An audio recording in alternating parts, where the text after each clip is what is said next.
والصلاة والسلام على رسوله الكريم أما بعد أعوذ بالله من الشيطان الرجيم بسم الله الرحمن الرحيم رب اشرح لي صدري ويسر لي أمري واحلل عقدة من لساني يفقهوا قولي. الحمدللہ آج ہمارے صلاح کورس کا 10th ڈے ہے، یعنی کہ 10واں دن ہے.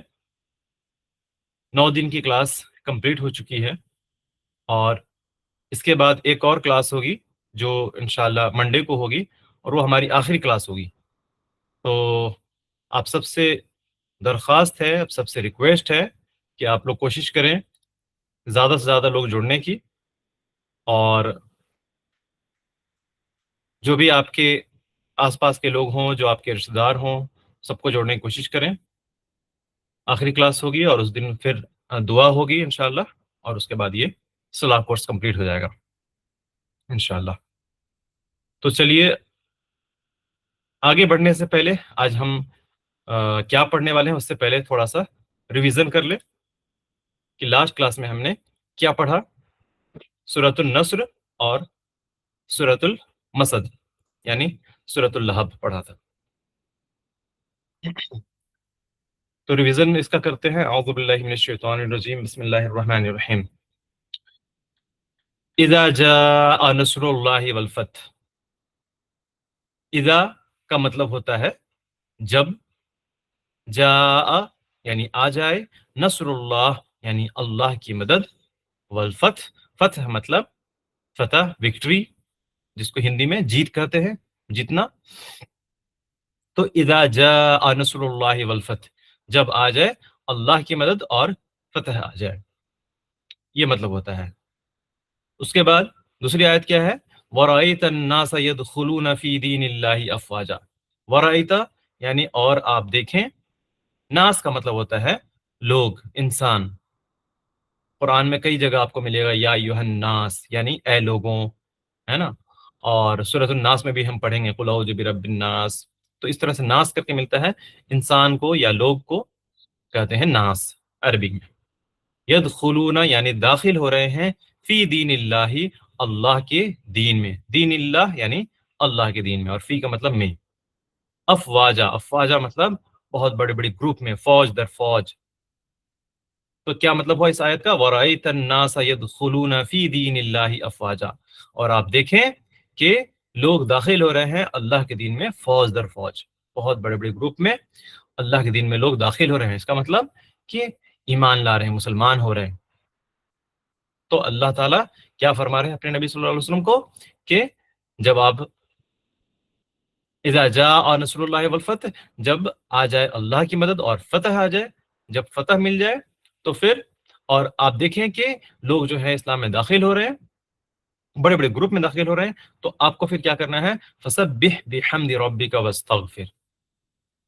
فسبح یعنی پاکی بیان کریں، بس پاکی بیان کریں، بحمد اپنے تعریف کے ساتھ، ربک اپنے رب کی.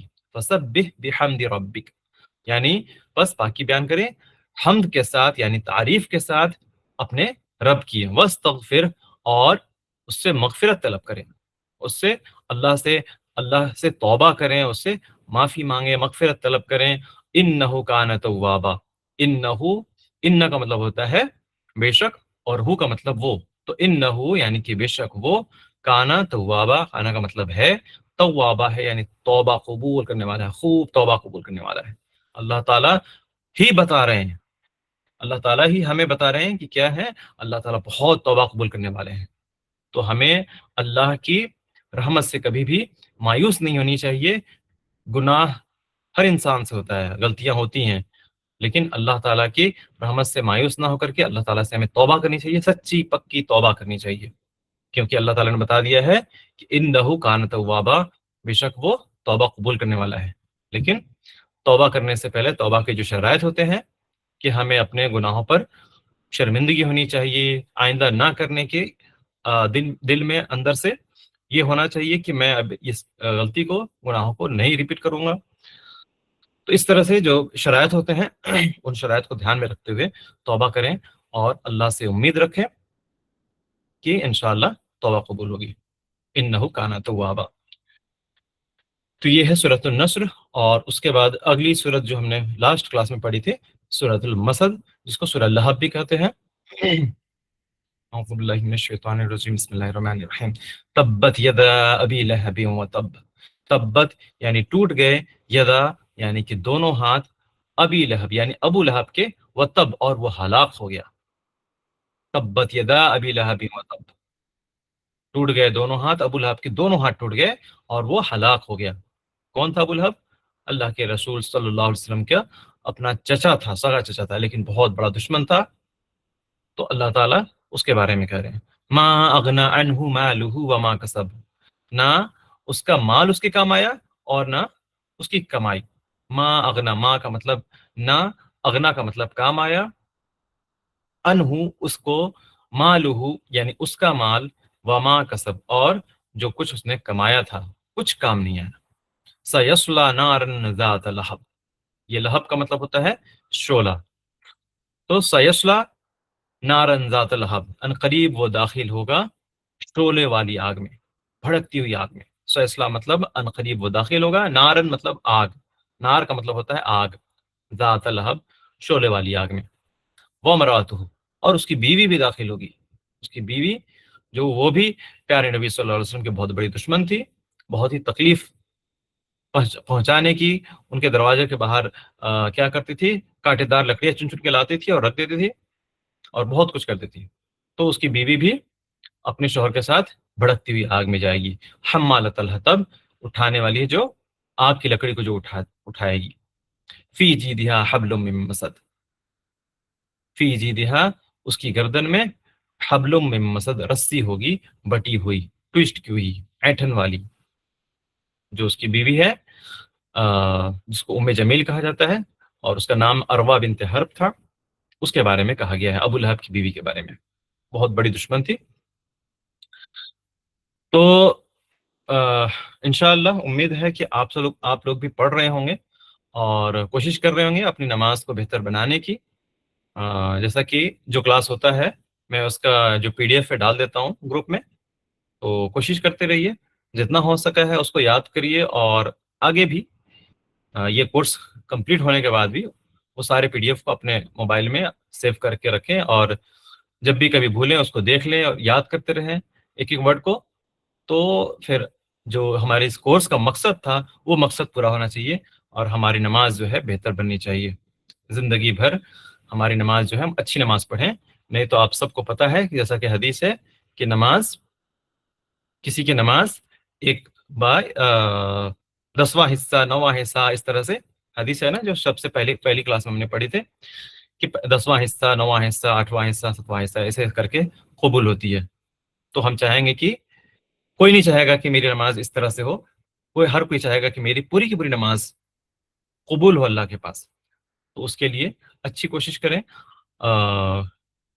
نماز کو سمجھ سمجھ کر کے پڑھیں گے تو انشاءاللہ نماز اچھی ہوگی اور آپ کو نماز میں من بھی لگے گا. چلیے آگے بڑھتے ہیں اور ہم آج پڑھنے والے ہیں سورۃ الاخلاص. سورۃ الاخلاص جیسا کہ آپ سب جانتے ہیں کہ چھوٹی سی سورہ ہے اور اکثر ہم اس کو نماز میں ہر کسی کو، بچوں کو یاد رہتا ہے سورۃ الاخلاص، قل هو اللہ احد، ہے نا. تو یہ سورہ مکی سورہ ہے، مکہ میں نازل ہوئی ہے اور چھوٹی تو ہے لیکن بہت ہی امپورٹنٹ سورہ ہے، بہت ہی خاص سورہ ہے. تو اس سورہ کو ہم جب بھی نماز میں پڑھیں تو چھوٹی ہونے کی وجہ سے نہیں، یہ خاص سورہ ہے، بہت ہی امپورٹنٹ سورہ ہے، اس وجہ سے اس سورہ کو ہم اپنی نماز میں پڑھیں، یہ نیت میں رکھتے ہوئے کہ یہ بہت ہی خاص سورہ ہے. اب کیوں خاص ہے اس کے بارے میں تھوڑا سا ہم جانیں گے تب پتہ چلے گا انشاءاللہ. تو اس سورہ کا نام اخلاص ہے، یعنی جو کوئی بھی اس سورہ کو سمجھ کر کے پڑھے اور اس پر ایمان لائے، اس پر یقین رکھے، تو اس کا عقیدہ بھی انشاءاللہ خالص ہو جائے گا. خالص مطلب کیا ہوتا ہے؟ خالص کا مطلب ہوتا ہے جیسے کہ ہمارے ہر گھر میں دودھ لیا جاتا ہے، دودھ ہم خریدتے ہیں. تو اگر کوئی کہے کہ یہ دودھ ہے یہ دودھ بالکل خالص ہے، مطلب کوئی اس میں ملاوٹ نہیں ہے، کوئی ذرا سا بھی ایک بوند بھی پانی نہیں ملایا گیا ہے، خالص دودھ ہے نا، تو یہ ہوتا ہے خالص. تو خالص ہمارا، ہاں، پیور.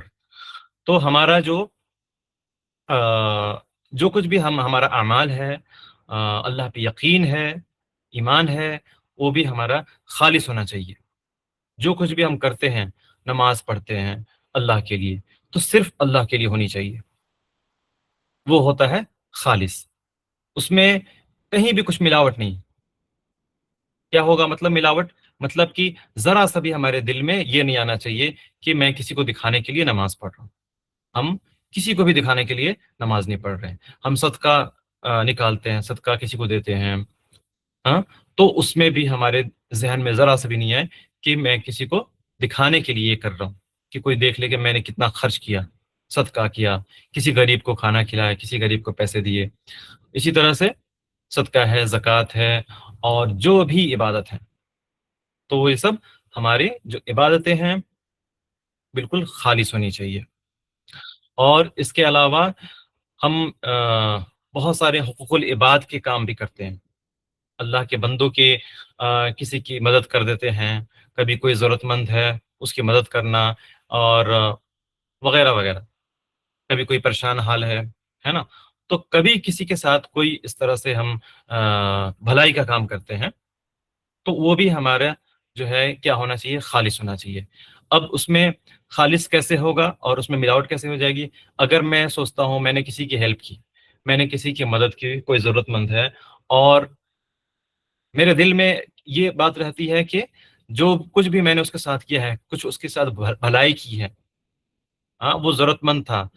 سپوز کہ اگر اس کو پیسوں کی ضرورت تھی، میں نے پیسے سے مدد کر دی، اور اس کے بعد پھر میں سوچتا ہوں کہ بدلے میں وہ بھی میرے لیے کچھ تھینکس بولے، یا پھر بہت میرا شکر گزار بنے، ہاں، اور یا پھر میری ضرورت پڑے تو وہ میری ہیلپ کرے، تو پھر یہ خالص نہیں ہوا. خالص مطلب کہ صرف میں نے جو کچھ بھی کیا ہے وہ اللہ کے لیے کیا ہے.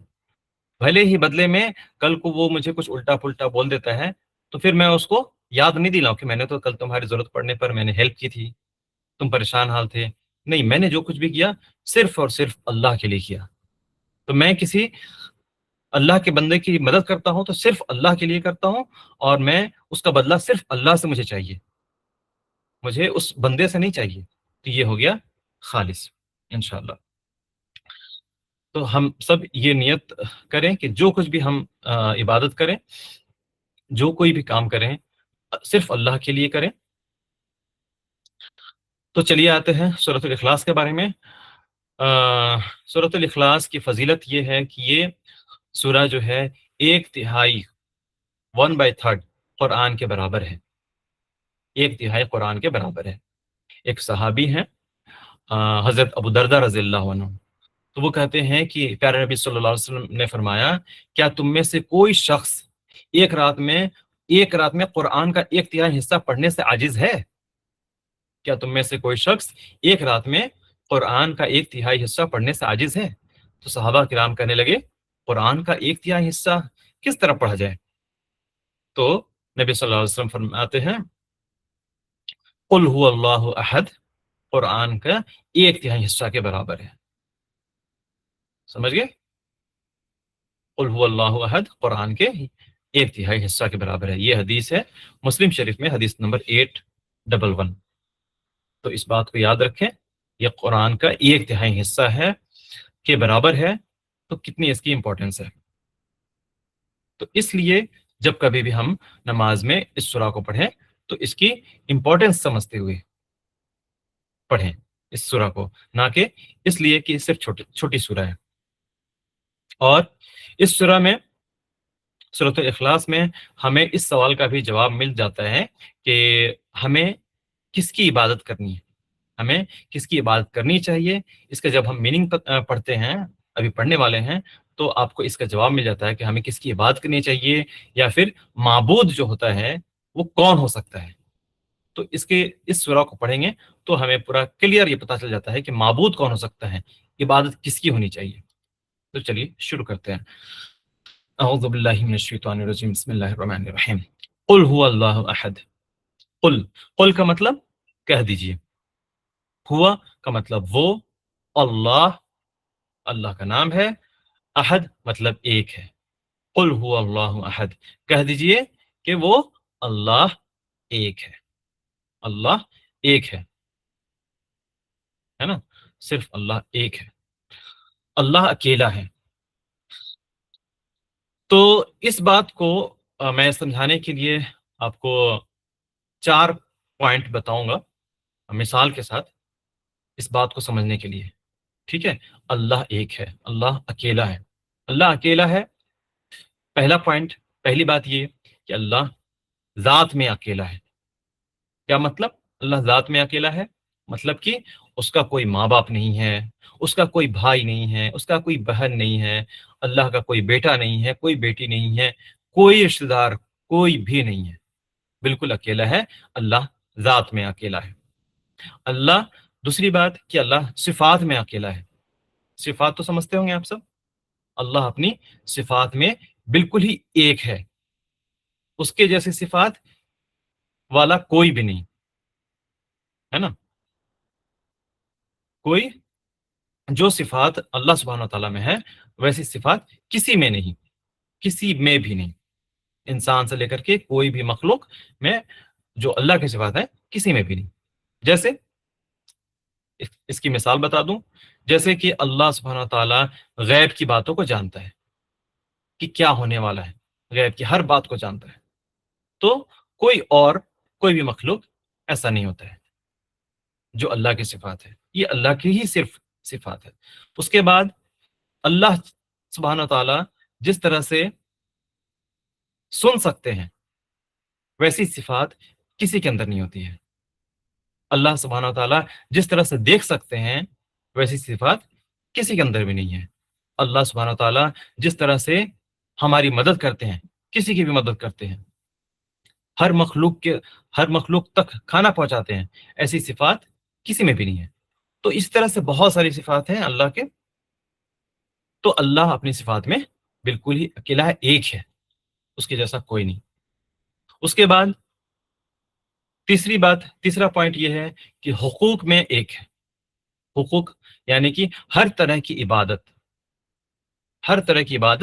کا حق صرف اللہ کے لیے ہے، ٹھیک ہے؟ چاہے رکوع ہو چاہے سجدہ ہو، صرف اور صرف اللہ کے لیے ہو سکتی ہے۔ ہم کسی بھی مخلوق کے سامنے ہم رکوع جیسی پوزیشن نہیں کر سکتے، ہم رکوع نہیں کر سکتے، کسی کے سامنے ہم سجدہ نہیں کر سکتے ہیں، اس کا حق صرف اللہ کے لیے۔ اور اس کے بعد دعا مانگنا، یہ بھی حق صرف اللہ کا ہے، ہم کسی اور سے دعا نہیں مانگ سکتے، ہے نا؟ تو یہ سارے حقوق میں صرف اور صرف اللہ ایک ہے، اس کے جیسا کوئی نہیں۔ اس کے بعد چوتھا پوائنٹ یہ ہے کہ اختیارات میں ایک ہے، اختیارات میں ایک ہے مطلب کہ اللہ کے اختیارات میں کوئی شریک نہیں ہو سکتا، کوئی پارٹنر نہیں ہو سکتا۔ یعنی کہ اللہ سبحانہ تعالیٰ نے کہہ دیا کہ شراب حرام ہے، تو اب کوئی بھی ایسا نہیں ہے، کوئی مخلوق ایسا نہیں ہے کہ اس کو حلال کر سکتا ہے، یہ اللہ کے اختیارات ہے، اللہ کو اختیار ہے کہ اس نے حرام کر دیا۔ اسی طرح سے اللہ تعالیٰ نے اگر کسی چیز کو حلال کر دیا، جو کچھ بھی ہم عام کھانا پینا جو ہم کھاتے ہیں، ہاں، سبزی ہے، فروٹس ہیں، جو کچھ بھی اللہ سبحانہ تعالیٰ نے حلال کیا ہے، اب کوئی بھی ایسا نہیں ہے جو ان کو ان چیزوں کو حرام کر سکے۔ اگر کوئی ایسا کھڑا ہو جاتا ہے، کوئی کہتا ہے کہ یہ حرام ہے، تو پھر ہم اس کی بات نہیں مان سکتے، ہے نا؟ صرف اور صرف یہ اللہ کا حق ہے، اللہ کا ہی اختیار ہے، حلال اور حرام کا جو قانون ہے صرف اور صرف اللہ کا ہی اختیار میں ہے۔ اور اس کے بعد اسی طرح سے زندگی دینا، کسی کو موت دینا، تو یہ جو بھی اس طرح کے فیصلے ہوتے ہیں، ہر فیصلے پر صرف اور صرف اللہ کا اختیار ہے، اس میں کوئی بھی شریک نہیں ہے اور کوئی بھی اس کا پارٹنر نہیں ہے، ٹھیک ہے؟ تو یہ 4 پوائنٹس ہیں۔ اگر ہم ان چاروں پوائنٹس میں سے کسی میں بھی چاروں پوائنٹ جو میں نے بتائے، کون کون سے؟ اللہ ذات میں ایک ہے، اللہ صفات میں ایک ہے، اللہ حقوق میں ایک ہے، اللہ اختیارات میں ایک ہے. یہ چاروں پوائنٹس میں اگر ہم کسی بھی پوائنٹ میں اگر اللہ کے علاوہ کسی کو اللہ کے برابر سمجھتے ہیں کسی ایک پوائنٹ میں بھی، تو پھر اس کو کہتے ہیں شرک. وہ ہو جاتا ہے پھر شرک، اللہ میں شریک کرنا. اور شرک کیا ہے؟ سب سے عظیم، سب سے بدترین گناہ ہے، سب سے بڑا گناہ ہے، جس کو اللہ سبحانہ تعالیٰ نے کہا دیا ہے کہ میں شرک کو کبھی نہیں معاف کرنے والا. باقی گناہ تو اللہ چاہے تو معاف کر سکتا ہے، لیکن شرک کو اللہ تعالیٰ نے صاف کر دیا ہے کہ میں کبھی نہیں معاف کروں گا. تو اسی کو شریک کہتے ہیں، اللہ میں شریک کر دینا، کہ ہاں اللہ تو یہ کرتا ہے لیکن وہ فلاں بھی یہ کام کر سکتے ہیں، کسی کو بھی اس لائق سمجھنا. تو یہ ہو جاتا ہے شریک کرنا، اللہ کا پارٹنر بنانا. کوئی بھی نہیں ہے اللہ کا پارٹنر، ہے نا. تو امید ہے کہ آپ سب کو سمجھ گئے ہوں گے اس بات کو. قل هو اللہ احد، اللہ ایک ہے. کہہ دیجئے کہ اللہ ایک ہے. تو جب بھی اس آیت کو پڑھیں ہم نماز میں، تو اس بات کو ذہن میں رکھتے ہوئے پڑھیں. قل هو اللہ احد، کہہ دیجئے کہ وہ اللہ ایک ہے. اس کے بعد اگلی آیت کیا ہے؟ اللہ الصمد. اللہ الصمد، اللہ صمد کا مطلب ہوتا ہے بے نیاز ہے. الصمد یعنی بے نیاز. اس کا مطلب کہ اللہ تعالیٰ جو ہے، اللہ تعالیٰ کے سارے جو بھی مخلوق ہیں سب اللہ کے محتاج ہیں، لیکن اللہ سبحانہ و تعالیٰ کسی کا محتاج نہیں ہے. اللہ بے نیاز ہے. بے نیاز کا مطلب، صمد کا مطلب یہ ہوتا ہے کہ اللہ تعالیٰ کسی کا بھی محتاج نہیں ہے، لیکن سارے کے سارے مخلوق سب اللہ کے محتاج ہیں. ٹھیک ہے، یعنی کہ اس کو اللہ کے علاوہ کسی بھی، چاہے انسان ہو، کسی چیز کی ضرورت نہیں. اس کو نہ تو اللہ سبحانہ تعالیٰ کو نہ نیند آتی ہے، نہ اونگ آتی ہے. اللہ سبحانہ تعالیٰ نہ تھکتے ہیں. اللہ کو کسی کی مدد کی ضرورت نہیں. لیکن اللہ کے علاوہ جو بھی مخلوق ہیں یہ سب چیزیں پائی جاتی ہیں. ہم چاہے انسان ہوں، چاہے جانور ہوں، چاہے کوئی بھی مخلوق ہو، نیند آتی ہے، اونگ آتی ہے، تھک جاتے ہیں، ہے نا، مدد کی ضرورت ہوتی ہے. تو یہ سب اللہ جو ہے بے نیاز ہے. اللہ ہی کروڑوں انسانوں اور اس کے بعد بے شمار مخلوقات ہیں دنیا میں، تو سب کی ہر ضرورت کو پورا کر رہا ہے، پورا کرتا آیا ہے، پورا کر رہا ہے نا. تو اللہ الصمد، اس آیت کو جب بھی پڑھیں نماز میں ہم، تو یاد رکھیں کہ کیا مطلب ہے؟ اللہ بے نیاز ہے. اللہ جو ہے کسی کا محتاج نہیں ہے، لیکن ہر کوئی اس کا محتاج ہے. سارے کے سارے مخلوق اس کے محتاج ہیں. تو اس طرح سے اللہ کی عظمت کو ذہن میں رکھتے ہوئے اس آیت کو پڑھیے. اللہ الصمد، لم یلد ولم یولد. لم مطلب نہ، نہیں.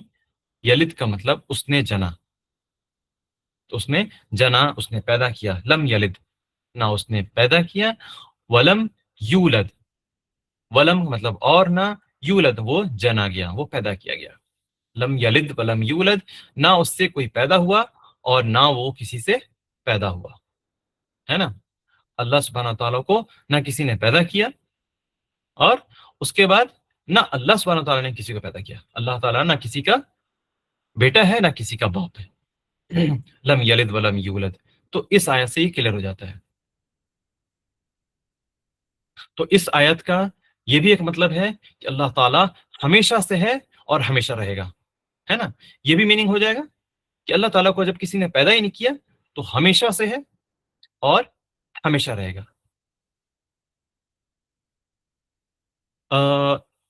آپ سب نا ایک بار جسٹ ایک امیجن کریے. ایک امیجن کیا کرنا ہے کہ آپ ذرا سوچ کے دیکھیے کہ ہزاروں سال پہلے، لاکھوں سال پہلے، اور پیچھے جائیے، کروڑوں سال پہلے، اربوں سال پہلے، خربوں سال پہلے، ایسے ایک امیجن کر کے دیکھیے. سوچتے جائیے کتنے سال پہلے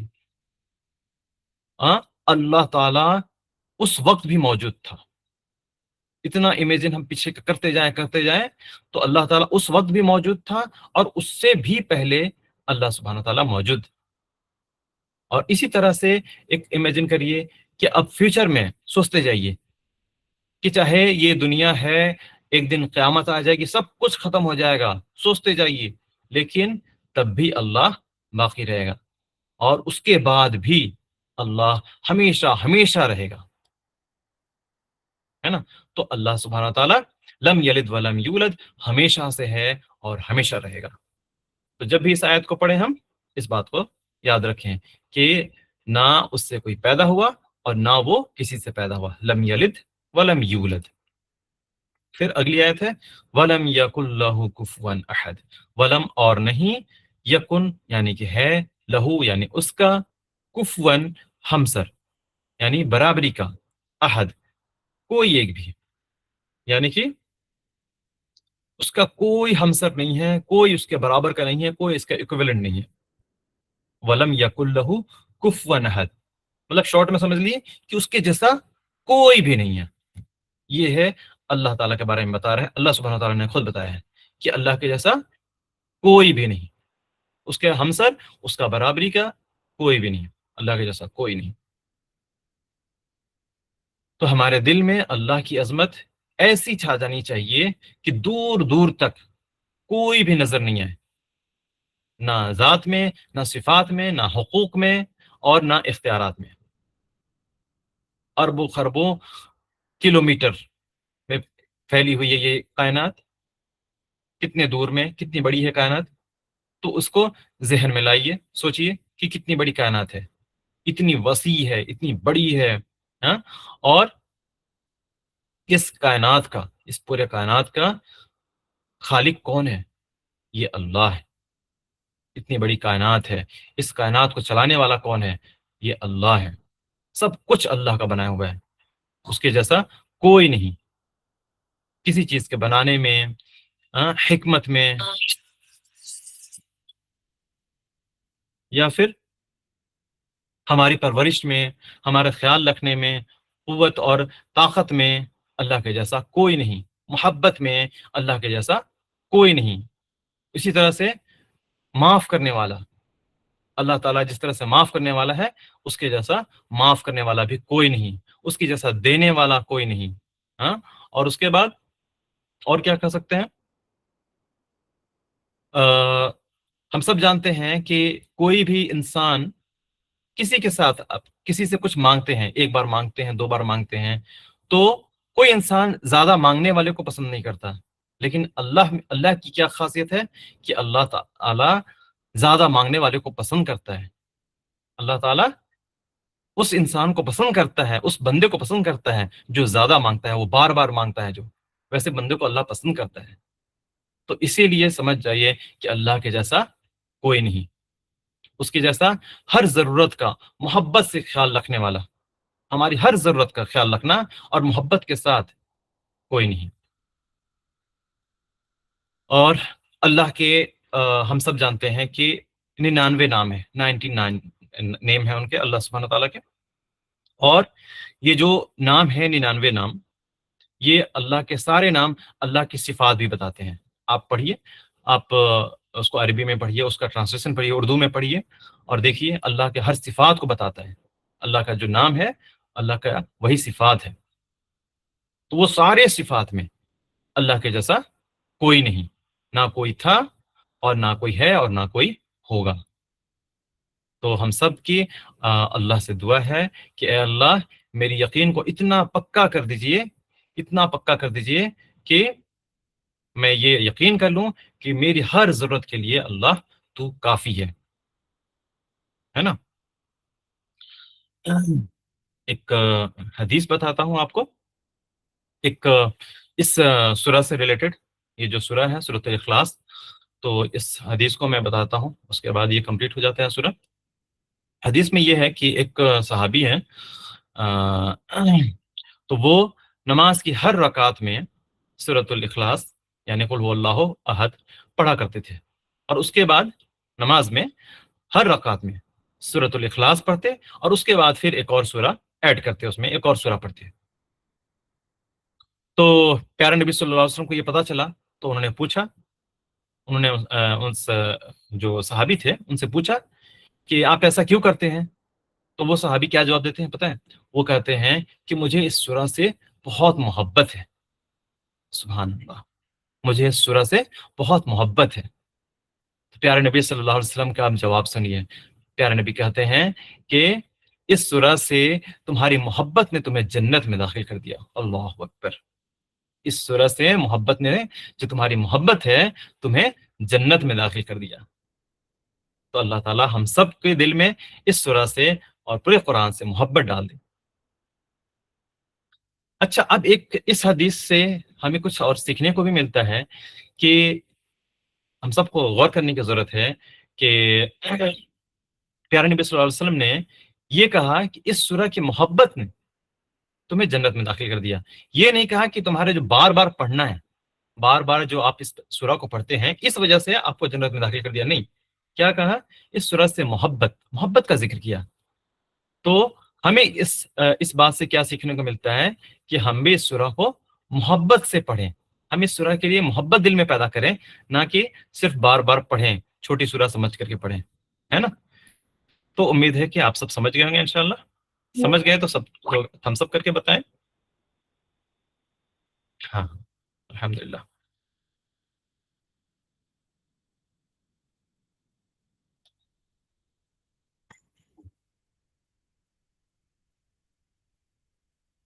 چلیے اب آگے بڑھتے ہیں، اور اگلی سورہ ہے سورۃ الفلق۔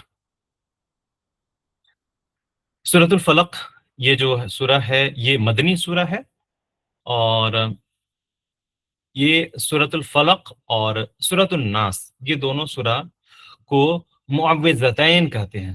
معوذتین جس کا مطلب ہوتا ہے پناہ مانگنے والی دو سورتیں۔ سورۃ الفلق اور سورۃ الناس کو معوذتین کہتے ہیں۔ یہ جو صورتیں ہیں، دونوں صورتیں، یہ ہماری حفاظت کے لیے بہت اچھی دعائیں بھی ہیں۔ ہمیں ہم سب کو حفاظت چاہیے، تو ہم سب کی حفاظت کے لیے یہ دونوں صورتیں جو ہیں بہت اچھی دعائیں بھی ہیں۔ اور اس صورت کی میں فضیلت بتا دوں کہ ہر نماز کے بعد سورۃ الاخلاص اور معوذتین کو ایک بار پڑھنا، ہر نماز کے بعد، اور فجر اور مغرب کے بعد، فجر اور مغرب کی نماز کے بعد تین تین بار پڑھنا، یہ پیارے نبی صلی اللہ علیہ وسلم کی سنت ہے۔ تو ہم سب اس پر عمل کریں انشاءاللہ۔ اور حضرت عائشہ رضی اللہ عنہ بتاتی ہیں کہ پیارے نبی صلی اللہ علیہ وسلم جب اپنے بستر پر آرام فرماتے، سونے کے لیے آرام کرتے، تو اپنے ہاتھوں پر پھونکتے اور معوذتین، معوذات پڑھتے، یہ جو دونوں صورتیں ہیں سورۃ الفلق اور سورۃ الناس پڑھتے، اور پھر اپنے جسم پر اپنے ہاتھوں کو پھیر لیتے تھے، ہے نا؟ تو اس پر ہم سب عمل کریں انشاءاللہ۔ یہ بخاری شریف کی حدیث ہے، حدیث نمبر 6319۔ تو یہ جو دونوں صورتیں ہیں، یہ صورتیں ہر قسم کے شر، حسد اور جادو سحر جو ہوتا ہے، جادو سحر، بہت سارے لوگ ایسا بولتے ہیں، آپ کو کہتے ہوئے ملیں گے کہ جادو سحر کچھ ہوتا نہیں ہے، حقیقت نہیں ہوتا ہے، لیکن ایسا نہیں ہے۔ جادو سحر جو ہوتا ہے وہ حقیقت میں ہوتا ہے نا؟ یہ سورت سے بھی ہمیں پتہ چلتا ہے۔ اس سورت میں ابھی ہم جو پڑھیں گے نا، سورۃ الفلق، سورۃ الناس پڑھیں گے تو پتہ چلتا ہے کہ جادو سحر اور حسد، ہر طرح کی برائی، ہر طرح کے شر سے بچنے کے لیے یہ جو دونوں صورتیں اللہ سبحانہ تعالیٰ نے ہمیں دی ہیں، ہمیں اللہ تعالیٰ نے سکھایا ہے، یہ دونوں صورتیں ہماری حفاظت کے لیے، ہماری سیفٹی کے لیے۔ تو ہم میں سے کون ہے جو ہر قسم کے جادو سحر سے بچنا نہیں چاہے گا؟ ہم سب چاہیں گے کہ ہر طرح کے جادو سحر، ہر طرح کی برائی سے ہم سب کی حفاظت ہو۔ تو ہم سب اس صورت کو، ان دونوں صورتوں کو پڑھیں، معوذتین کو پڑھیں، اور اس کے بعد صرف پڑھیں ہی نہیں، ان کے میننگز کو سمجھ سمجھ کر کے پڑھیں، میننگ کو سمجھ سمجھ کر کے پڑھیں، تو اور بھی فائدہ ہوگا انشاءاللہ۔ ہمیں حفاظت میں ملے گی، اور پیارے نبی صلی اللہ علیہ وسلم کی سنتوں پر عمل بھی ملے گا، عمل کرنے کا ثواب بھی ملے گا۔ چلیے تو شروع کرتے ہیں اس سورت کو۔ پہلی آیت ہے، اعوذ باللہ من الشیطان الرجیم، بسم اللہ الرحمن الرحیم، قل اعوذ برب الفلق۔ قل، کہہ دیجئے، آپ کہہ دیجئے، اعوذ، اعوذ کا مطلب ہوتا ہے میں پناہ میں آتا ہوں، برب الفلق، برب یعنی رب کی، الفلق، فلق مطلب صبح کی۔ قل اعوذ برب الفلق، آپ کہہ دیجئے کہ میں صبح کے رب کی پناہ میں آتا ہوں۔ دیکھیے انسان ہمیشہ ہمیشہ اللہ کی حفاظت کا محتاج ہے، ہمیشہ اللہ کی حفاظت کا محتاج ہے، کیونکہ انسان جو ہے نا دنیا میں محفوظ ہے ہی نہیں، دن رات ہم سب جو ہے آفتوں سے گھرے ہوئے ہیں، کچھ تو نقصان پہنچانے والے انسان ہی ہوتے ہیں ہمارے آس پاس میں، ہے نا، ایسے ایسے انسان ہوتے ہیں جو نقصان پہنچانے والے ہوتے ہیں، اور اس کے علاوہ پھر کچھ جن بھی ہوتے ہیں، جن جو ہوتے ہیں وہ بھی ایسے ہوتے ہیں جو کچھ نقصان پہنچانے والے ہوتے ہیں، اور اس کے علاوہ پھر کچھ ایسے ایسے خطرناک بیمار کرنے والے وائرس ہوتے ہیں جو ہمارے آس پاس گھومتے رہتے ہیں، تو ہم چاروں طرف سے آفتوں سے گھرے ہوئے ہیں۔ تو اب ہمیں کرنا کیا چاہیے؟ اللہ کو رب جان کر کے اس کی پناہ مانگنی چاہیے، جس نے آج تک ہماری حفاظت کی ہے، تو ہم کہیں کہ اے اللہ تو آج تک میری حفاظت تو کرتا ہے، اب بھی میں تیری پناہ میں آتا ہوں، قل اعوذ برب الفلق، کہہ دیجئے کہ میں پناہ میں آتا ہوں، رب کی، صبح کے رب کی پناہ میں آتا ہوں۔ اس کے بعد من شر ما خلق، من کا مطلب ہوتا ہے سے، فرام، شر یعنی کہ شر، برائی، ما خلق، ما کا مطلب جو، خلق مطلب اس نے پیدا کیا، من شر ما خلق، ہر اس چیز کے شر سے جو اس نے پیدا کی ہے۔ شر کا مطلب برائی ہوتا ہے، تکلیف ہوتا ہے، ہر وہ چیز جس سے جو انجام ہو وہ برائی ہو، ہے نا، تو وہ اس کو شر کہتے ہیں، تکلیف ہو اس کو شر کہتے ہیں۔ دیکھیے اللہ سبحانہ تعالیٰ نے انسان کو اچھے کام کرنے کے لیے بنایا ہے، لیکن ہوتا کیا ہے کہ کچھ انسان جو ہیں، انسانوں کو ہی نقصان پہنچاتے ہیں، تو اب ان کے شر سے بچنے کے لیے ہم کیا کرتے ہیں؟ اللہ سے دعا کرتے ہیں، اللہ کی پناہ میں آتے ہیں، ٹھیک ہے؟ اسی طرح سے ساری جتنے بھی جاندار چیزیں ہیں، جاندار چیزیں یا پھر بیزان چیزیں ہیں، ان سب کی شر سے اللہ کی پناہ میں ہم سب کو آنا چاہیے، من شر ما خلق، ہر اس چیز کے شر سے جو اس نے پیدا کی ہے۔ اللہ سبحانہ تعالیٰ نے جو کچھ بھی پیدا کی ہے اس میں، ان کے اندر اگر کوئی بھی شر ہے، برائی ہے، تو ہم کیا کرتے ہیں؟ اللہ سے ہم دعا کرتے ہیں کہ من شر ما خلق، ہر اس چیز کے شر سے اللہ کی ہمیں پناہ کی ضرورت ہے جو بھی اللہ تعالیٰ نے پیدا کی ہے۔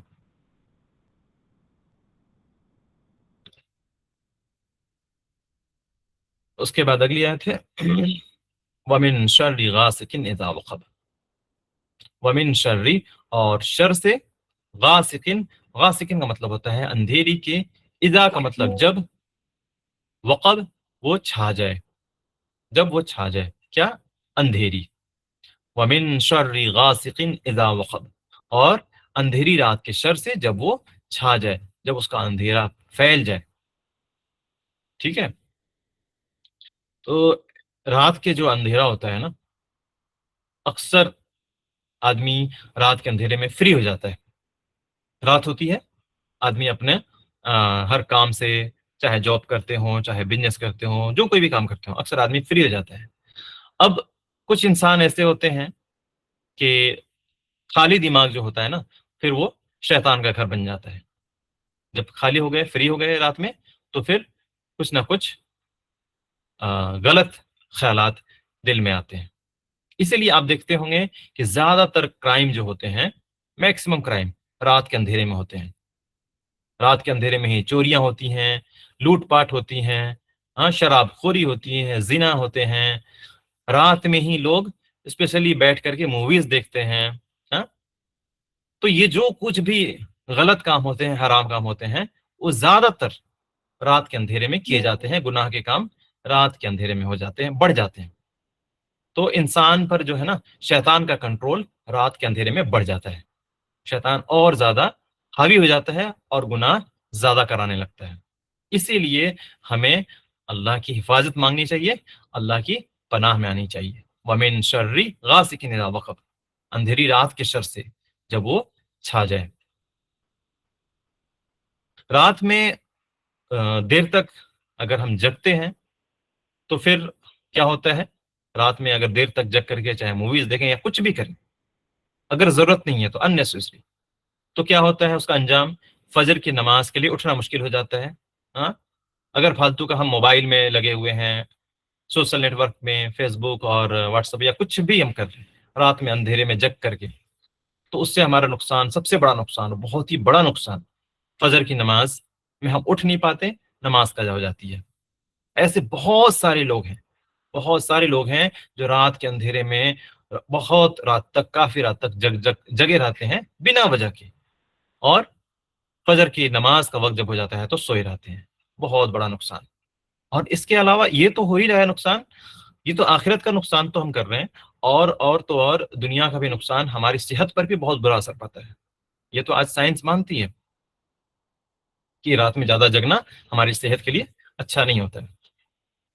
تو اسی لیے ہم سب کو بنا ضرورت، اگر ضرورت ہے، کوئی ایسی مجبوری ہے تو الگ بات ہے، بنا ضرورت ہم سب کو رات میں زیادہ جگنے سے بچنی چاہیے.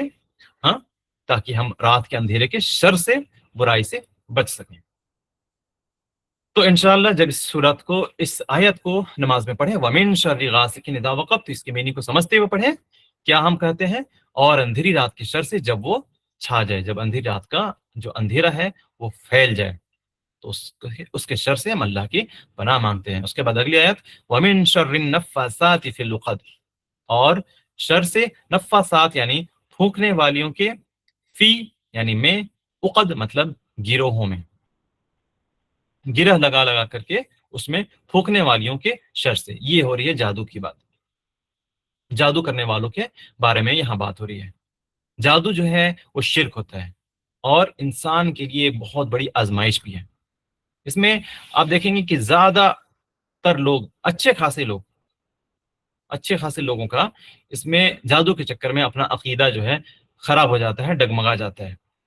اور کبھی کبھی چھوٹی سی بات کے لیے، جس کا علاج ڈاکٹر کے پاس بھی ہو سکتا ہے، وہ جادو کے چکر میں پڑ جاتے ہیں، علاج کرانے کے چکر میں کہ علاج کرانا ہے. اور اس کے بعد یہ جادو کے چکر میں پڑ کر کے، جادو کیا ہوتا ہے، شرک ہوتا ہے نا. تو کیا کر لیتے ہیں، اپنا عقیدہ خراب کر لیتے ہیں. تو اللہ سبحانہ و تعالیٰ نے ہمیں سیفٹی کے لیے یہ دونوں صورتیں دی ہیں. ہمیں کیا کرنا چاہیے، ہمیں ان دونوں صورتوں کو پڑھنی چاہیے، سورۃ الفلق، سورۃ الناس کو. ہم ادھر ادھر یہ جادو کے چکر میں نہ پڑیں، ہے نا، اور اپنے آخرت اور اپنی دنیا اور آخرت دونوں برباد نہ کریں. ہم سب کو اپنے خود بھی اور اپنے بچوں کی سیفٹی کے لیے بھی ہمیں کیا کرنا چاہیے کہ اپنے بچوں کو بھی یہ صورتیں، دونوں صورتیں سکھانی چاہیے، اور پڑھنے کی تاکید کرنی چاہیے ڈیلی، رات میں ایٹ لیسٹ بچوں کو یاد کرانی چاہیے، اور ان کو پڑھنے کے لیے عادت ڈلوانی چاہیے کہ بچے بھی پڑھیں، ہم سب بھی پڑھیں انشاءاللہ. ایک حدیث آپ کو بتا دوں کہ حضرت ابو ہریرہ رضی اللہ عنہ سے روایت ہے کہ نبی صلی اللہ علیہ وسلم نے فرمایا، جب کوئی تم میں سے سویا ہوا ہوتا ہے تو شیطان اس کے سر کی گدی میں یعنی آخری حصے پر 3 گرہیں لگا دیتا ہے، خوب اچھی طرح سے، اور ہر گرہ پر وہ ایک منتر پڑھ پڑھ کر کے پھونک دیتا ہے جب کوئی انسان سویا رہتا ہے تو. اور منتر کیا پڑھتا ہے، وہ بولتا ہے کہ ابھی بہت رات باقی ہے، پڑھا رہا، سوتا رہا، ہے نا، اس طرح سے بول بول کر کے. لیکن جیسے ہی وہ شخص جو ہے، انسان جگتا ہے اور اللہ کا ذکر شروع کر دیتا ہے، تو اس کی ایک گرہ، 3 گرہ لگاتا ہے نا، ایک گرہ کھل جاتی ہے. پھر جب وہ وضو کرتا ہے تو اس کی دوسری گرہ بھی کھل جاتی ہے، اور پھر جب وہ فجر کی نماز پڑھ لیتا ہے تو تیسری گرہ بھی کھل جاتی ہے. اور پھر کیا ہوتا ہے، صبح کو وہ خوش مزاج رہتا ہے، اس کا دل جو ہے بالکل تازہ رہتا ہے. اور نہیں تو پھر کیا ہوتا ہے، وہ بد مزاج بنا رہتا ہے، سست رہتا ہے، اور اسی طرح سے اس کا دن گزر جاتا ہے. یہ حدیث ہے صحیح بخاری کی، حدیث نمبر 3269. تو ہم سب اس بات کو دھیان میں رکھیں، اور اس آیت کو جب بھی پڑھیں تو اس میننگ کو سمجھ کر کے پڑھیں. وَمِن شَرِّ النَّفَّاثَاتِ فِي الْعُقَدِ، اور اگلی آیت ہے وَمِن شَرِّ حَاسِدٍ إِذَا حَسَدَ، وَمِن شَرِّ، اور شر سے، حاسدin یعنی حسد کرنے والے کے، اذا جب، حسد یعنی کہ وہ حسد کرے. کیا مطلب ہوا، وَمِن شَرِّ حَاسِدٍ إِذَا حَسَدَ، اور حسد کرنے والے کے شر سے کہ جب وہ حسد کرے. حسد کیا ہوتا ہے، حسد حسد جو ہوتا ہے کوئی جیسے کہ کوئی آدمی اگر یہ سوچے کہ کسی کے بارے میں کسی کو دیکھ کر کے کہ اس کے پاس کیسا گھر ہے، گاڑی ہے، اچھے اچھے کپڑے ہیں، ہاں موبائل ہے وغیرہ وغیرہ، تو ایسا دیکھ کر کے سوچے کہ اس کے پاس کیوں ہے، اس کی جو یہ سب نعمتیں ہیں وہ چھن جائے، ہاں جلن. تو حسد اس کو کہتے ہیں کہ کسی کو دیکھ کر کے اس کے پاس کیوں ہے، اس کی چھن جائیں اور وہ سب مجھے مل جائیں، اور نہیں تو کم سے کم یہ سوچے کہ اس کے پاس نہ رہیں، اس سے چھن جائیں، تو اس کو حسد کہتے ہیں. تو جو حاسد ہوتا ہے وہ اکثر جو ہے آپ کو نقصان پہنچانے کی کوشش میں لگا رہتا ہے نا، اس طرح سے حسد کر کے. اس لیے ایسے حاسد سے، حسد کرنے سے بچنے کے لیے ہمیں اللہ سبحانہ تعالیٰ نے یہ صورت دی ہے، اور یہ آیت ہے وَمِن شَرِّ حاسد اذا حسد، اور حسد کرنے والے کے شر سے کہ جب بھی وہ حسد کرے، ہے نا. اس طرح سے ہماری سیفٹی ہو جاتی ہے. چلیے انشاءاللہ اب یہ صورت کمپلیٹ ہو گئی اور وقت بھی ہو گیا ہے. امید ہے کہ آپ سب سمجھ گئے ہوں گے سورۃ الاخلاص اور سورۃ الفلق. اگر سب سمجھ گئے ہیں تو ایک بار آپ لوگ تھمس اپ کر کے بتائیں، اور اگر کوئی سوال رہا ہوگا تو پوچھ سکتے ہیں.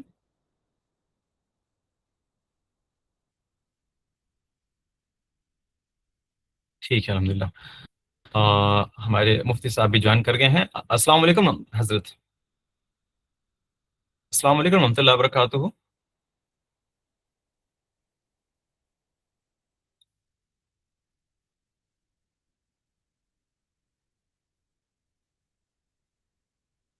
حضرت آپ جوائن کر گئے کیا؟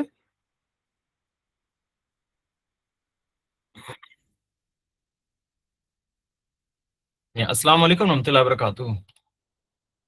انمیوٹ، اوکے اوکے سوری معافی چاہوں گا. السلام علیکم ورحمۃ اللہ وبرکاتہ.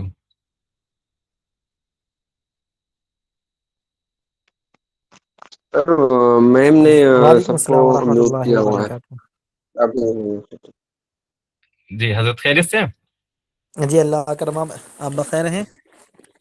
آواز آ رہی ہے میری؟ جی الحمدللہ. جی جی جی اب آ رہی ہے. تو آپ سب اب سوال پوچھ سکتے ہیں انشاءاللہ.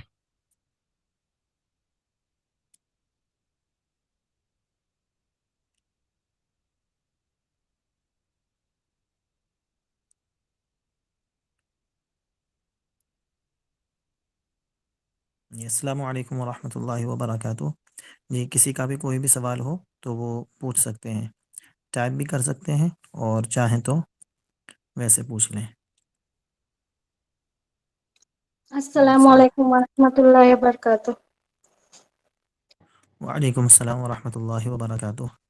جی مجھے پوچھنا تھا کہ قرآن کا جو ہم تلاوت کرتے ہیں اس کو تفسیر کے جی ساتھ پڑھنا زیادہ بہتر ہے، یا ایسے ہی تلاوت بار بار کرنا وہ زیادہ بہتر ہے؟ دیکھیے اصل میں بات بہتر تو یہی ہے کہ تفسیر کے ساتھ اور اس کے معنی کے ساتھ پڑھا جائے، لیکن صرف ترجمے سے قرآن کریم کے معانی کو اور مفاہیم کو نہیں سمجھا جا سکتا جب تک کہ کوئی استاد نہ ہو، یا کم از کم اس کی جو کوئی بڑی کتاب ہے اس کو نہ پڑھ لیا جائے. کیونکہ بسا اوقات ایسا ہوتا ہے کہ کسی آیت کا مطلب اسی وقت سمجھ میں آئے گا جب کہ اس کا شان نزول معلوم ہو. اگر شان نزول معلوم نہیں ہو تو ایسی صورت میں اس کے ترجمے کا مطلب بالکل بھی سمجھ میں نہیں آ سکتا. ٹھیک اسی طریقے سے جو آیات مکی ہیں تو مکی کے اندر زیادہ تر احکامات کی آیتیں ہیں، تو ان کو بھی بغیر کسی استاد کے نہیں سمجھا جا سکتا. مثلا زہار کا مسئلہ ہے، کوئی شخص اگر 28 پارے کا ترجمہ پڑھنے لگے تو شروع میں ہی زہار کا حکم ہے، تو زہار کے مسائل کو جب تک کوئی استاد نہ پڑھائے نہیں سمجھ سکتا. تو مکی صورتوں کو تو بہتر اگر آپ کوشش ہی کرنا چاہتے ہیں اور آپ کے پاس ٹائم کم ہے تو ایسی صورت میں آپ آسان ترجمہ مفتی تقی صاحب کا پڑھ سکتے ہیں جب کہ آپ کی اردو اچھی ہو، یا پھر انگلش میں بھی مفتی تقی صاحب ہی کا ایک قرآن ہے، سوری ترجمہ ہے ان کا، تو ایسی صورت میں آپ انگلش میں بھی پڑھ سکتے ہیں. جی لیکن مکی مدنی آیات کو اگر وہ سمجھ میں نہ آئیں تو کم از کم ایسا ضرور ہونا چاہیے کہ آپ کے پاس ایک استاد ہو کہ جب بھی آپ کی سمجھ میں کوئی بات نہ آئے یا کچھ آپ کو ڈاؤٹ فل لگے تو آپ فوراً ان سے معلوم کر لیں. جی جیسے کہ میرے پاس میرا ایک الگ سے ٹیب ہے، اس پہ قرآن مجید کا ڈاؤن لوڈ کیا ہوا ہے، تو اس کا تفسیر مطلب ایک ہی تفسیر نہیں دیا ہے، بہت سارا تفسیر ہے، ایک کو سمجھ میں نہیں آنے سے اس کا مینشن بھی کیا ہے کہاں سے یہ تفسیر دیا گیا ہے یہ سب. تو جی مطلب میرا جی کوشچن صرف اگر جی ہم جی لوگ تلاوت کرتے ہیں بنا تفسیر دیکھے یا ترجمہ کچھ بھی بنا دیکھ کے، تب تو زیادہ اسپیڈ سے ہو جاتا ہے، قرآن ختم بھی ہو جاتا ہے. لیکن اگر اس کو بہت سارا مطلب تفسیر ترجمہ یہ سب کے ساتھ پڑھنے کی کوشش کرتے ہیں تب تو اتنا جلدی ختم نہیں ہوتا ہے. تو دیکھیے کون اس سا سے تو بہتر؟ کوئی زیادہ مسئلہ نہیں ہے کہ دیر سے ختم ہوتا ہے جلدی ختم ہوتا ہے، کیونکہ اگر آپ اس کی تلاوت کریں بغیر ترجمے کے تب بھی آپ کو ثواب ملے گا، اور اگر آپ اس کو ترجمے کے ساتھ پڑھیں گے تب اس کا ظاہر سی بات ہے اس میں اور زیادہ انڈرسٹینڈنگ آئے گی، تو انڈرسٹینڈنگ کا ثواب آپ کو ملے گا. لیکن مسئلہ صرف اتنا نہیں ہے، مطلب مسئلہ یہ ہے کیا آپ کے پاس کوئی ایسا استاد ہے کہ اگر آپ کو کہیں ڈاؤٹ ہو تو ایسی صورت میں آپ اس ڈاؤٹ کو کلیئر کر لیں. اگر آپ کے پاس ایسے استاد ہیں، آپ کے رشتہ داروں میں کوئی ہیں، آپ کے بھائی کوئی عالم ہیں، کوئی بھی ہیں، تو ایسی صورت میں آپ کو ترجمے کے ساتھ ہی پڑھنا چاہیے. اور اگر ایسے نہیں ہیں کہ جہاں پر آپ کو ڈاؤٹ ہو، تو ایسی صورت میں آپ کے ڈاؤٹس کلیئر نہ ہو پائیں تو ایسی صورت میں ترجمے سے بچنا چاہیے، کیونکہ پھر شیطان کچھ کا کچھ دماغ میں ڈالتا ہے. اصل مسئلہ یہ ہے. تو اگر آپ کے پاس ٹائم ہے، آپ سیکھنا بھی چاہتے ہیں، استاد بھی اویلیبل ہیں، اور آپ خوب اچھے سے اسٹڈی کرتے ہیں، تو ایسی صورت میں ترجمے کے ساتھ ہی پڑھنا بہتر ہے. جی جزاک جی اللہ خیر. آمین اللہم آمین.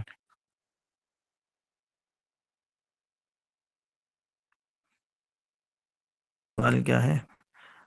ترجمے کے ساتھ پڑھنا چاہیے یا بغیر ترجمے کے؟ وہی بات ہے کہ اگر بہتر تو یہی ہے کہ ترجمے کے ساتھ ہی قرآن کریم کو پڑھا جائے تاکہ قرآن کریم کے احکامات کو سمجھا جا سکے. لیکن اس کے لیے ضروری ہے کہ آپ قرآن کریم کے بارے میں ٹھیک اچھی سی کتابیں پڑھ لیں. مثلا معارف القرآن ہے، یہ کتاب مفتی شفیع صاحب نے عوام ہی کے لیے لکھی ہے، لیکن آج کل عوام پڑھتے نہیں ہیں، تو اس کی وجہ سے قرآن کریم کے معانی کو اور مفاہیم کو سمجھنا مشکل ہو جاتا ہے. صرف قرآن کریم کے ترجمے سے قرآن کریم کے مطلب کو نہیں سمجھا جا سکتا، یہ بات کلیئر ہے. تو اگر آپ کے پاس ٹائم ہے اور آپ معارف القرآن کو پڑھ سکتے ہیں تو ایسی صورت میں آپ کو معارف القرآن یعنی قرآن کریم کا ترجمہ بھی اور قرآن کریم کی تفسیر بھی پڑھنی چاہیے. لیکن آپ کے پاس اتنا کم ٹائم ہے کہ آپ صرف قرآن کریم کا ترجمہ پڑھ رہے ہیں، تو ایسی صورت میں اب آپ کے لیے مفید نہیں ہے، کیونکہ پھر ایسی صورت میں ترجمے کی صورت میں بہت سارے ڈاؤٹس پیدا ہو جاتے ہیں، اور ان ڈاؤٹس کو کلیئر کرنے والا کوئی نہ ہو تو ایسی صورت میں انسان اور بھی زیادہ گمراہ ہو سکتا ہے.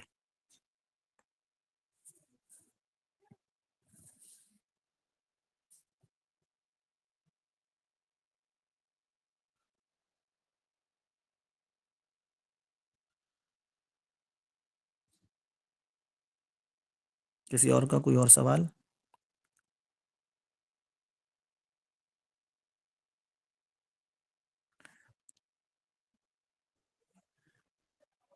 چلیے جب تک میں آپ کو ایک مسئلہ بتا دیتا ہوں، خاص طور سے الٹی، جس کو کہیں بعض جگہوں پر پلٹی بھی بولا جاتا ہے. پلٹی کا مسئلہ یہ ہے کہ اگر کوئی شخص روزے دار ہے اور اس کو الٹی آ جائے، خود بخود الٹی آ جائے، مثلا بیماری کی وجہ سے یا کوئی کہیں ایسی جگہ سے گزرا کہ اس کا دل متلانے لگا، تو ایسی صورت میں اسے الٹی ہو گئی. تو ایسی صورت میں مسئلہ یہ ہے کہ الٹی کم ہو یا زیادہ، دونوں ہی صورتوں میں روزہ نہیں ٹوٹتا ہے. لیکن اگر کسی شخص نے جان بوجھ کر الٹی کی، مثلا اس نے اپنے منہ کے اندر ہاتھ ڈالا اور ہاتھ ڈالنے کے بعد الٹی کی، کبھی کبھی طبیعت میں بہت انقباض پیدا ہو جاتا ہے کہ جس کی وجہ سے انسان جان بوجھ کر الٹی کرتا ہے، تو ایسی صورت میں روزہ ٹوٹے گا یا نہیں ٹوٹے گا؟ تو اس بارے میں مسئلہ یہ ہے کہ اگر تھوڑی سی الٹی کی ہے، یعنی منہ بھر کر جو ہوتی ہے اس سے کم ہے، تو ایسی صورت میں روزہ بالاتفاق نہیں ٹوٹے گا.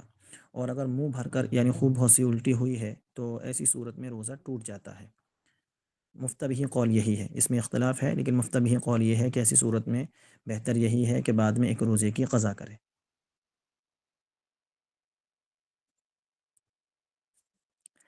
اور ایک دوسرا مسئلہ یہ ہے کہ اگر کوئی شخص سحری کا وقت ابھی باقی ہے اور کسی شخص نے دعا پڑھ لی یا نیت کر لی کہ میں روزہ رکھ رہا ہوں، تو نیت کرنے کے بعد اگر ٹائم بچا ہوا ہو تو ایسی صورت میں کیا کچھ کھا اور پی سکتے ہیں یا نہیں پی سکتے؟ تو اس کا جواب یہ ہے کہ ایسی صورت میں چاہے نیت کر لی ہو اور ٹائم باقی ہے تو ایسی صورت میں کھانا بھی جائز ہے اور پینا بھی جائز ہے۔ نیت کرنے کی وجہ سے کوئی بھی چیز جب تک ٹائم باقی ہے اس چیز کا کھانا یعنی کسی بھی چیز کا کھانا اور پینا ناجائز نہیں ہوگا۔ جب تک ٹائم باقی ہے نیت کرنے کے بعد بھی کھایا اور پیا جا سکتا ہے۔ بہت سے لوگ سمجھتے ہیں کہ اگر نیت 5 منٹ پہلے، ابھی سحری کے وقت ختم ہونے میں 10 منٹ ہیں اور کسی نے 10 منٹ پہلے نیت کر لی تو آپ کچھ کھا پی نہیں سکتے۔ نہیں، بالکل کھا سکتے ہیں جب تک کہ ٹائم باقی ہے۔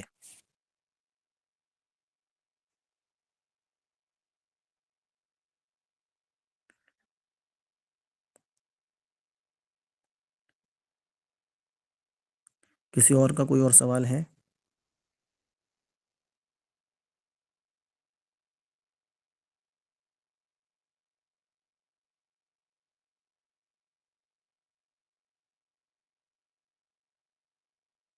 چلیے ایک مسئلہ اور سن لیجیے جب تک 1-2 منٹ کے اندر، کہ اگر کسی شخص نے جان بوجھ کر روزہ توڑ دیا، مثلا اسے یاد تھا کہ میرا روزہ ہے اور روزے کے اندر اس نے کچھ جان بوجھ کر کھا لیا یا پی لیا یا اپنی بیوی سے ملاقات کر لی، تو ایسی صورت میں حکم یہ ہے کہ قضا بھی ہے اور کفارہ بھی ہے۔ تو کفارہ کسے کہتے ہیں؟ روزے کے کفارے کا مطلب یہ ہے کہ یا تو غلام کو آزاد کریں، اور آج کے دور میں غلام تو ہوتے نہیں ہیں، تو ایسی صورت میں یا تو 60 روزے لگاتار رکھیں، 2 مہینے کے روزے۔ اگر چاند کی 1 تاریخ سے روزہ رکھنا شروع کرتا ہے تو ایسی صورت میں 2 مہینے کے روزے لگاتار، اب وہ مہینے چاہیں 29 کے ہوں یا 30 کے ہوں، یا ایک 29 کا اور دوسرا 30 کا، اس سے فرق نہیں پڑتا۔ اگر چاند کی 1 تاریخ سے روزے رکھنے شروع کیے ہیں تو لگاتار 2 مہینے کے روزے، اور اگر چاند کی کسی بیچ مہینے سے شروع کیے ہیں، مثلا چاند کی 10 تاریخ سے، 11 تاریخ سے، 12 تاریخ سے، تو ایسی صورت میں 60 روزے مکمل کرنا ضروری ہے۔ تو اگر ایک روزہ کسی شخص نے جان بوجھ کر توڑ دیا تو ایسی صورت میں جو کفارہ واجب ہوتا ہے وہ کفارہ یہ ہوتا ہے کہ 60 روزے لگاتار روزے رکھنے ہیں۔ اور اگر کوئی شخص یہ نہیں کر اب میں سکتا، چھٹی ہو گئی، جی چھٹی ہو گئی۔ جی بیٹا بس 1-2 منٹ ہیں، چھٹی ہو ہی چکی، ٹھیک ہے نا۔ اور اگر کوئی 2 مہینے کے روزے نہیں رکھ سکتا تو ایسی صورت میں 60 مسکینوں کو یعنی 60 غریبوں کو کھانا کھلانا ضروری ہے دونوں ٹائم کا، تو یہ روزے کا کفارہ ہے۔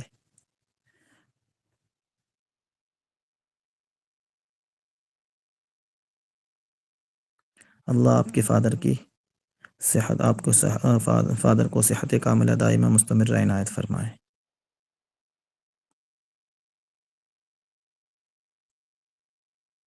جی اس کا فدیہ وہی ہے جو ہے، یا تو 1 سا کھجور دے یا پھر نصف سا گیہوں، یعنی ایک مسکین کو اتنا جتنا صدقۃ الفطر دیتے ہیں اتنا دینا ضروری ہے۔ روزے کا فدیہ وہی ہے جو صدقۃ الفطر ہے، ہر روزے کا 1۔ تو اگر والد صاحب اتنے بیمار ہیں کہ روزہ نہیں رکھ سکتے اور بعد میں بھی یہ امید ہے کہ وہ صحت مند نہیں ہوں گے، تب فدیہ دینا چاہیے۔ اور اگر کوئی شخص فی الحال بیمار ہے اور بعد میں صحت مند ہونے کے امکانات ہیں تو ایسی صورت میں فدیہ نہیں دینا چاہیے، بلکہ پھر ایسی صورت میں بعد میں قضا کرنی ہے۔ تو آپ دیکھ لیں آپ کے والد صاحب کی کنڈیشن کیا ہے، اگر وہ بعد میں یعنی عید کے بعد صحت مند ہو جائیں گے، دعا ہے کہ اللہ رب العالمین ان کو صحت کاملہ عنایت فرمائے، تو ایسی صورت میں فدیہ نہیں دیا جائے گا، بلکہ ایسی صورت میں وہ قضا کریں گے۔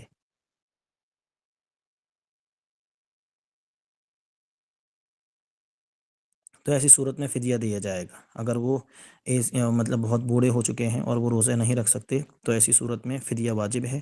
اور فدیہ کتنا ہے؟ تقریباً ایک یعنی کسی بھی مسکین کو کھانا کھلائیں 2 وقت کا۔ فی الحال آپ اتنا